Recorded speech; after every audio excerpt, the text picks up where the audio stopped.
Time now for sports news on the news at 10 with Kayode Alayonde.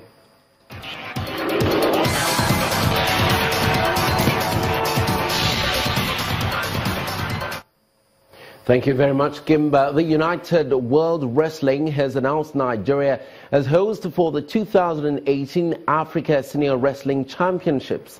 Nigeria and Tunisia were bidding to host the competition scheduled to take place in February 2018.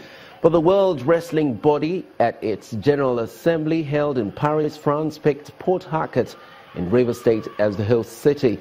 This means Nigeria will be hosting the event for the first time since 1976.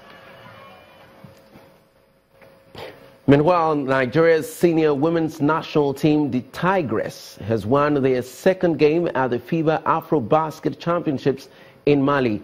Coach Sam Vincent's girls thrashed the Democratic Republic of Congo 84 points to 47.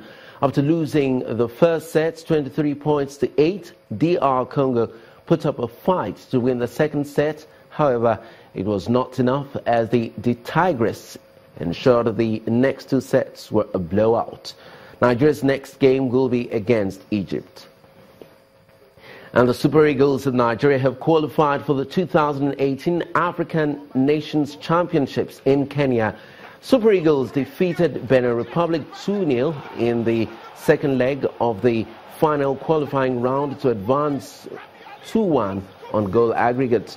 Rabiu Ali shot the Super Eagles ahead in the 22nd minute before a terrific header from Kingsley Eduo in the 46th minutes to ensure Nigeria's participation for the third consecutive time.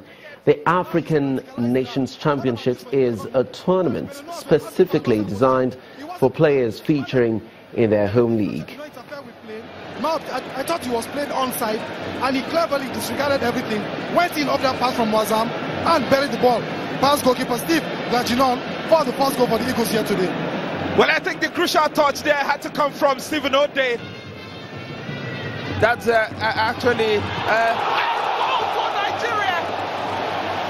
That was out of the blue. Like the Super Eagles are heading to Kenya. That was a superb header into the bottom corner, and nothing Laginon could do there.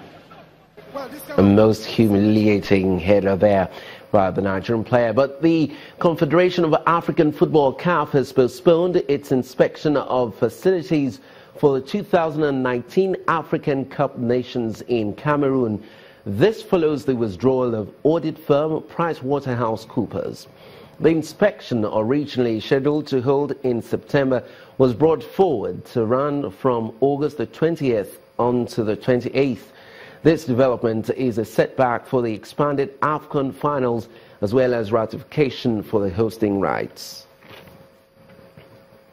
And in club football, Manchester United maintained their dream start after securing a 4-0 victory at Swansea City. Brazilian striker Richarlison scored his first goal to help Watford gain a 2-0 win over Bournemouth. Substitute Hal Robson-Kanu scored the winner as West Brom made it 2 wins from 2 with victory at Burnley. Harry Maguire scored his first Leicester City goal as the Foxes eased to a first win of the season against Brighton. Meanwhile, Sadio Mane earned Liverpool their first win of the season as Crystal Palace suffered a second straight defeat at Anfield. 10-man West Ham twice came from behind, but Charlie Austin's injury time penalty gave Southampton their first victory.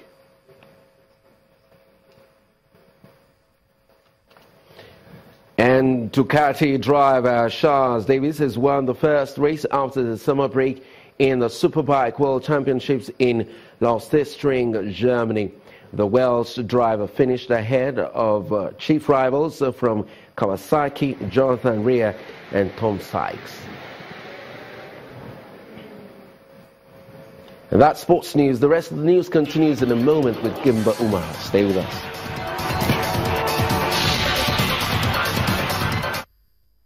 Wife of Zimbabwean leader Robert Mugabe has failed to appear at the start of a regional summit in South Africa.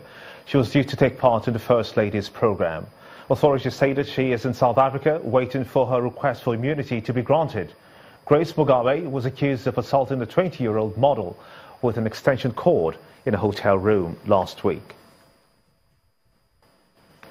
And police in Boston have arrested some anti-racist protesters as pockets of violence erupted during the protest. It's not clear, though, how many arrests have been made. Earlier on, thousands of anti-racism protesters took to the streets to protest hate speech, their shouts drowning that of the white supremacists. The protesters carried flags and banners reflective of their thoughts. While some were confined to the bandstand by police officers, others were kept away by barriers.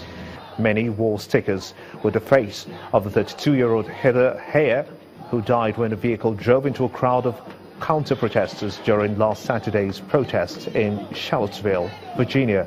Organizers say that they would not give a platform to racism or bigotry. Tensions are high after the violent demonstrations in Charlottesville, Virginia, last weekend turned violent. I wanted to use my faith voice to say that enough is enough. I feel that with Donald Trump and what he stands for, the message of hate that he stands for needs to be diluted with love. And that's why I came here today. And the main news again. President Muhammadu Buhari today returned to Nigeria after spending 103 days on medical vacation in London, United Kingdom. The president arrived in Abuja this evening and was greeted to a warm welcome by members of his cabinet. Government officials and other Nigerians also today expressed delight over the president's return as they showered goodwill messages on the president. Also tonight, thousands of anti-racism protesters marched against right-wing free speech rally in American city of Boston.